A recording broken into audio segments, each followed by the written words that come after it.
Olá a todos. Hoje, agora, né, vamos fazer o segundo vídeo. Eu vou gravar os três seguidas, como sempre, papapá, papapá. Então agora, o tema, né, será a educação, mas qual será o assunto? Então, esse tema da educação eu vou, hoje, trabalhar dois assuntos, que é as linguagens artísticas, tá, e a arte como campo de disputa. Peço desculpa de novo, mas vamos lá.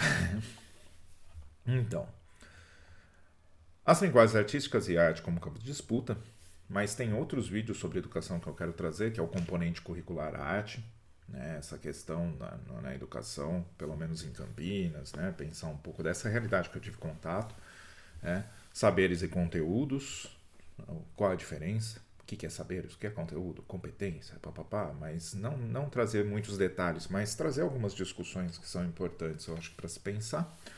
E a afetividade como método pedagógico. São assuntos sobre a educação que eu quero trabalhar. Mas hoje eu só vou gravar dois, tá? Que é a arte como campo de disputa e esse primeiro, que é as linguagens artísticas. Por que é interessante? Porque, vamos lá, eu acho que uma das primeiras coisas que nós precisamos ter noção quando pensamos em artes, principalmente na forma que foi adotado, ou não na forma ainda, né? Mas antes da forma que foi adotado pela BNCC, ou, né, ou, nossa, fugiu BNCC, tá, o, o currículo nacional, ok? O currículo nacional das escolas fundamentais e ensino médio. Antes de entrar nessa questão, é interessante nós sabermos que a discussão sobre o termo arte ela é muito ampla. E tem muitos autores que discordam com definir o termo arte de alguma maneira. Tá? Porque a definição acabaria, como se diz, limitando as possibilidades. Tá? Mas eu, particularmente, não sou um desses. Eu acho que definições são boas, mesmo que a definição, o termo possa ser usado em momentos diferentes para definições diferentes, desde que isso fique claro. Eu não tenho problema. Eu acho que é interessante, na verdade. Então, sim, eu poder usar arte de uma maneira e depois arte de outra é completamente viável dentro da questão linguística. Tá? Então, eu não vejo problema nisso. Quando vai se adotar a noção de arte para a educação, aí é necessário ter uma delimitação para não virar um oba-oba. Qual é o problema sempre do oba-oba? O problema é cada um faz de qualquer jeito, porque não se pensa numa finalidade comum e acaba desmerecendo aquele componente curricular como uma área de conhecimento. Tá? Quando se pensa em área de conhecimento, precisamos pensar o que queremos trabalhar com isso. Isso eu vou entrar quando falar do componente curricular arte. Então, até aqui, o que eu estou querendo dizer? É necessária uma definição. É importante uma definição. Esse vídeo provavelmente vai ser longo, tá, pessoal? Vamos lá.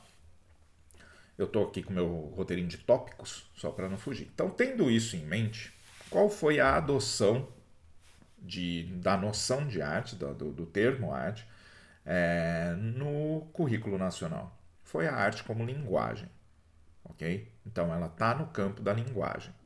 Eu acho isso ruim, acho isso bom? Eu acho isso excelente, na verdade. Eu gosto de trabalhar de arte como linguagem. Posso trabalhar de outra maneira? Posso.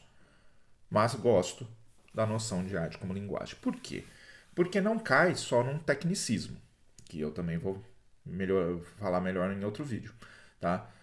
Precisa aprender técnicas. Não, não. Você precisa aprender a se relacionar com a linguagem artística.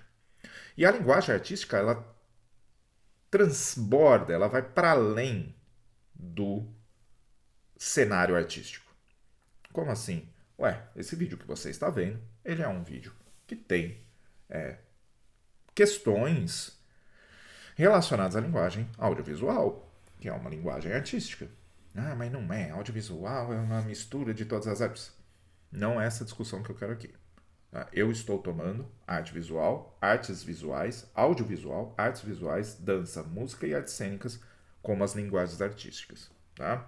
É essa que eu estou levando em consideração neste momento. Então, sim, o audiovisual é uma linguagem artística.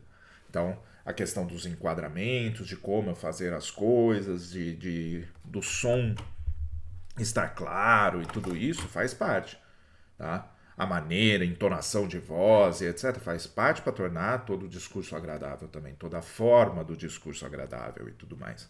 Então, acho que isso entra, né? Essas reflexões aí. Pois bem, designs. Designs, a forma das coisas, a forma dos carros, as formas da TV, a forma de não sei o que lá, as cores usadas, etc. Tudo isso, ela tem relação com as linguagens artísticas, só que vai para além das linguagens artísticas. Porque daí nós entraremos na discussão, mas tudo é arte. Arte é ok.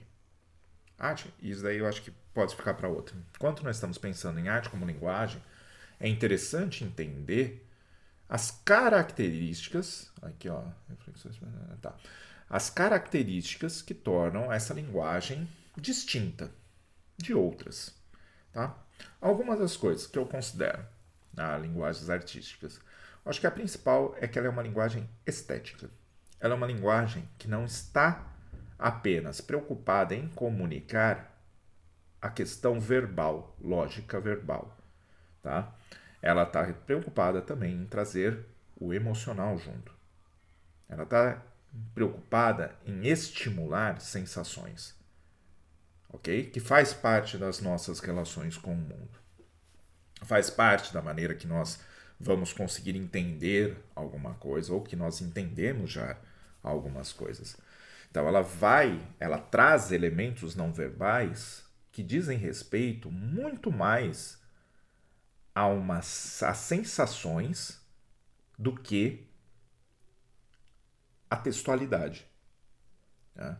E aí tem Martine Joly, se eu não me engano é o nome de uma autora, de uma pesquisadora, que ela fala, que ela traz um pouco dessa reflexão de como nós cometemos muitas vezes os erros de tentar textualizar uma imagem, de tentar entender uma imagem através de um texto, de tentar entender textualmente, sendo que às vezes você tem relações que se complementam, às vezes não, que a relação texto e imagem, elas se complementam, elas não devem ser uma superior que a outra.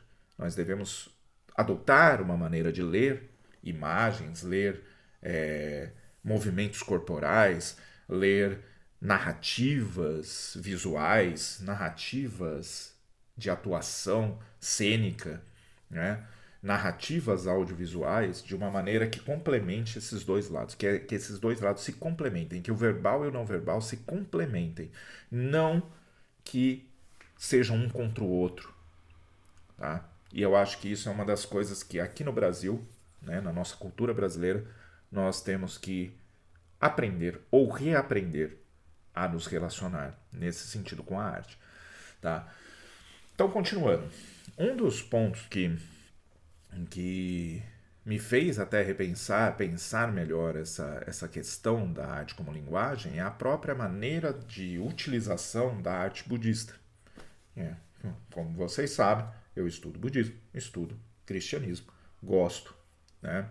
Me considero budista, me considero cristão, no sentido de esse tipo de reflexão sobre esses dois referenciais traz transformações nas minhas ações, na minha maneira de pensar, traz reflexões constantes como lidar com certas questões da vida, né?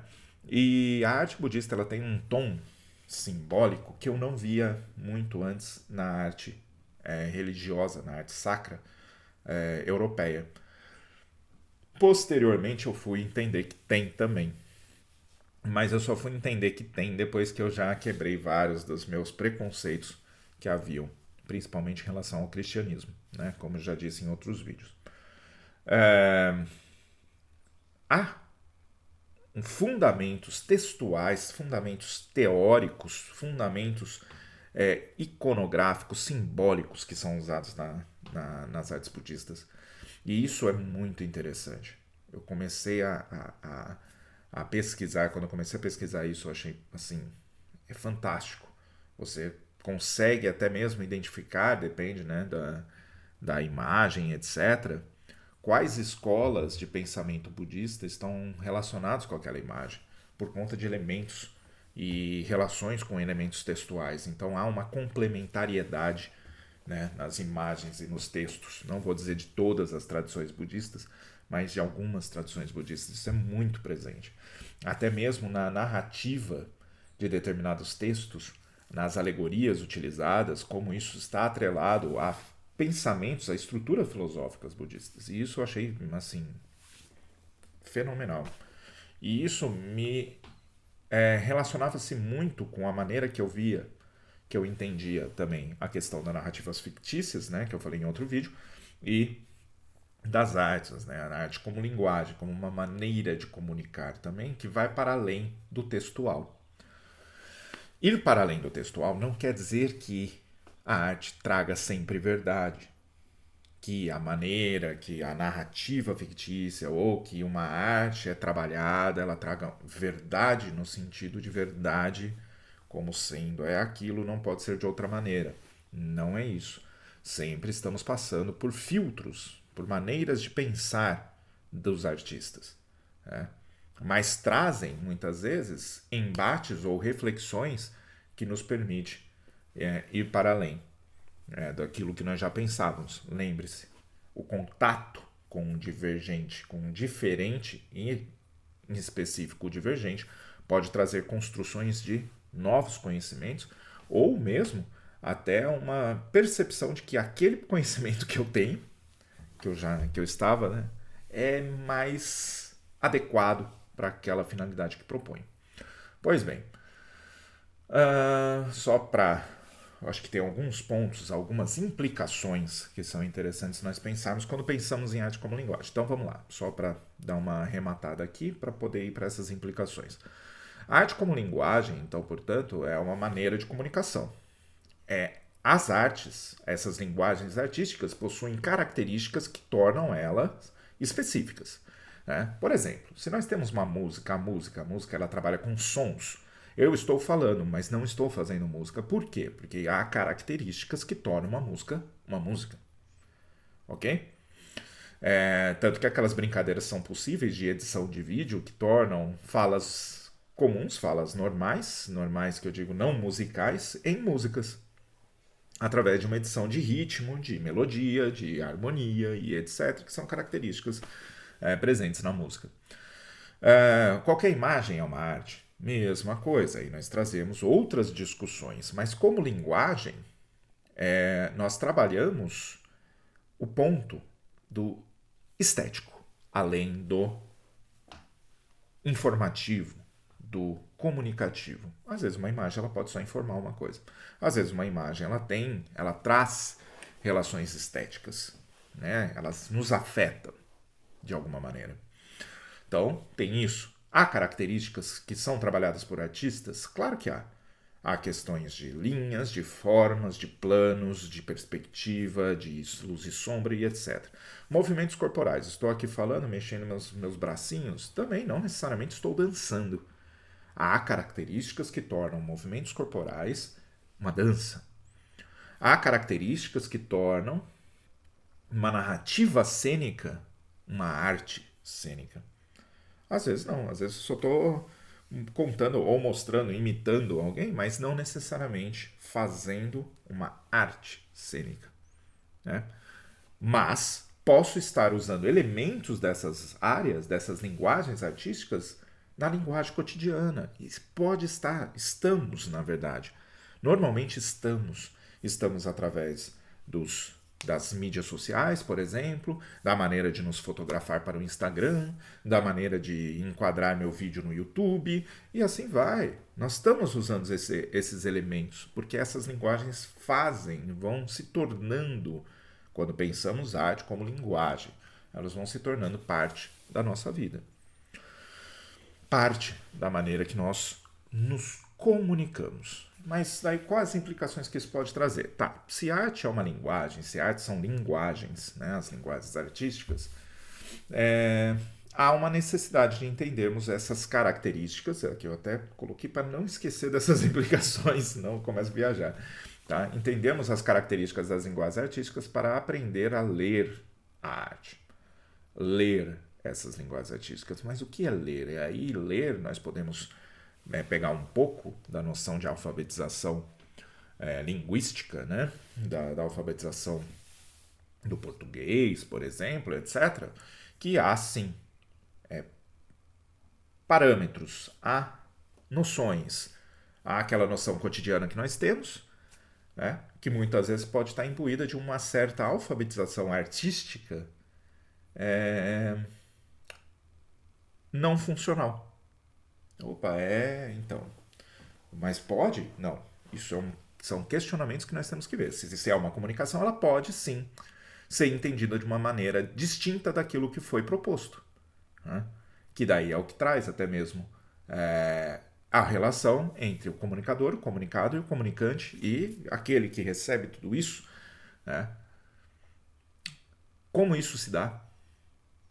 O artista ele sempre consegue transmitir aquilo que ele quer?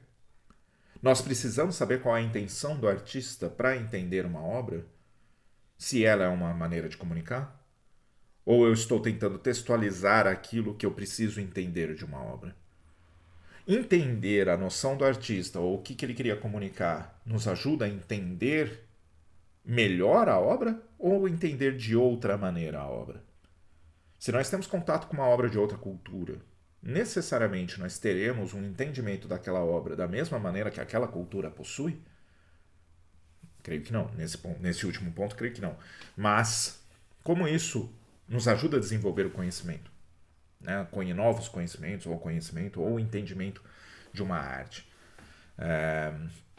Entender, então, características das linguagens nos ajuda também a entender melhor. Tá? E o entender melhor, aqui, não é só entender o que o artista quer transmitir, mas como nós conseguimos, por exemplo, não cair em falácias. Opa, falácias? Falácias artísticas. Né? Eu vou dar um exemplo. Nos filmes pop mesmo, em filmes sobre vingança, que é muito presente numa cultura estadunidense, e que quando chega aqui no Brasil nós vamos absorvendo, mas e aí? E aí? Como nós absorvemos? Aí entra o lado estético. Muitos dos filmes de vingança terminam, muitos, não digo todos, muitos terminam com uma coisa boa, agradável, e aí parece que é algo legal. Só que o quanto nós não caímos nessas falácias de que o American Way of Life, a maneira dos americanos, o neoliberalismo é super legal. Por quê? Porque olha como permite as pessoas. Será mesmo? Será mesmo? Ah, você é de esquerda? Não sei, cara. Não estou preocupado com isso agora. Porque eu acho que não é esse o tema do vídeo. Mas, ainda assim, me identifico muito com noções de esquerda. Mesmo assim, acho importante também a crítica que vem de dentro. Eu acho até mais importante quando você está dentro de um movimento, de uma estrutura de pensamento, você saber criticá-la, tá? Para conseguir melhorá-la dentro daquele objetivo que se propõe.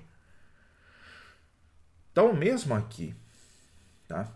Isso traz uma outra implicação. A possibilidade de um analfabetismo artístico. Essa noção já existe. E se não existe, ela necessita de uma definição. E como não cair, para tentar definir isso, como não cair num fascismo artístico? Como assim um fascismo artístico? Todo mundo sabe que o fascismo, o nazismo, sempre usou muito as artes. Só que todo mundo daí cai, o que eu acho que às vezes é um leve vacilo, né? Na ideia de que, esse tipo de arte é uma arte fascista. Então, talvez não seja o tipo, a forma em si, mas talvez seja a definição de que apenas isso é arte. Eu acho que esse é um ponto para refletirmos também. Quando nós definimos muito fechado o que é arte ou não, nós deixamos milhares de outras manifestações artísticas e de outras culturas de fora. O quanto nós não estamos estabelecendo nessa prisão, nessa estrutura tão fechada, um problema que se assemelha ao que o fascismo e o nazismo fizeram com suas noções de arte, do que é belo, do que é certo, do que é correto, dentro da comunicação artística. Tá? Eu acho que é um cuidado que nós temos que ter. Se há um analfabetismo artístico, precisamos analisar. Porque se faz parte da realidade, faz parte da realidade. Mas quais são suas características? Né? Quais são as características que tornam uma linguagem artística? A linguagem artística necessariamente é arte? Que aí é um outro conceito, né? Então, as artes, como eu disse lá no começo, pode ser definido de maneiras diferentes. Então, necessariamente, a linguagem artística é só aquilo lá que está na Bienal, por exemplo? Ou a linguagem artística é isso aqui, ó? É você entrar no YouTube e ver toda aquela configuração de design também. É você estar no trânsito, ver aqueles carros com diferentes designers. Isso também é uma linguagem artística? Mesmo que não seja arte? Então, acho que são coisas que nós podemos ainda refletir bastante sobre a questão das artes, principalmente na educação, né? Como linguagem. Até mais.